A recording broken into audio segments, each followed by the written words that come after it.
Und wir können sogar noch einen Druck setzen, denn uns grotschnutig Kolleg ut Schumstoff ist sowas als der plattdütsche Chuck Norris. Das letzte Wort hat Werner Mommsen.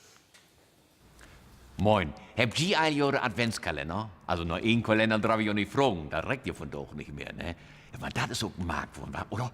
Also die Supermärkte, die müssen in Haas für anbauen, um die ganzen Adventskalender auch aufzustellen, die sie verkünden wird. Und die Kinder, die mit 4 Wochen in Adventszeit jeden Tag eine Stunde hier aufstehen, um all die Türen aufzumogen, die großen Gem dahin stellt, oder? Von Mutter und Vater gibt ihnen mit Süßigkeiten, von Oma Bremen den von Lego, Oma Oldenburg hat den mit 3 Frageticken geschickt. Ja, und von der Kita, weil da pädagogisch alles nicht so wertvoll ist, gibt ihnen ohne was. Ohne Schokolade und Spieltüch. Bloß mit so einem Bild von der Kerze, den ich brennen da oder was, ne? Hätte noch nie einen sich ankicken, aber das ist dir egal. Und von Sportvereinen gibt ihnen so für 1 Euro, wo Schokolade drin ist, wo du nicht weißt, ist die wit oder ist die allwit?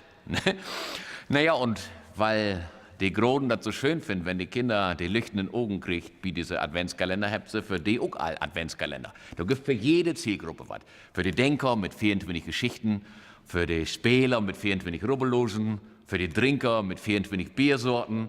Du, wenn du so einen den Partner schenken darfst, ne, dann mag die jeden Morgen vor der Arbeit so ein Ding auf den Buddel und dann den noch Weihnachten keinen Job und kein Führerschein mehr, oder? Die Kreativen, also meist die Frons, muckt die auch gern selbst mit so 24 Päckchen für jeden Tag was anderes. Du habt Kiels meist kein Lust zu. Ne? Und weil die Frons das weht, stellt die ihren Kalender auch gern ein paar Gefühl ab, damit die Kiels weht, was die Stunden schlagen hat. Und dann geht die am 30. November nochmal schnell noch die Tanke, packt 24 Socken in.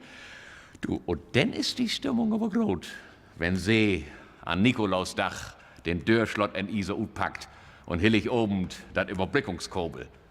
Erst denkt sie noch, Mensch, hätte ich vielleicht doch 50 Shades of Grey lesen, ne? Aber dann war sie gewohr, dass er das ernst meint mit dat Kobel. Derns, wenn sie doch keine Lust auf habt, auf die Carols, schenkt die Jore Kehls, ne? Die freut sich da über. Also, schöne Weihnachtszeit, Jo Mommsen.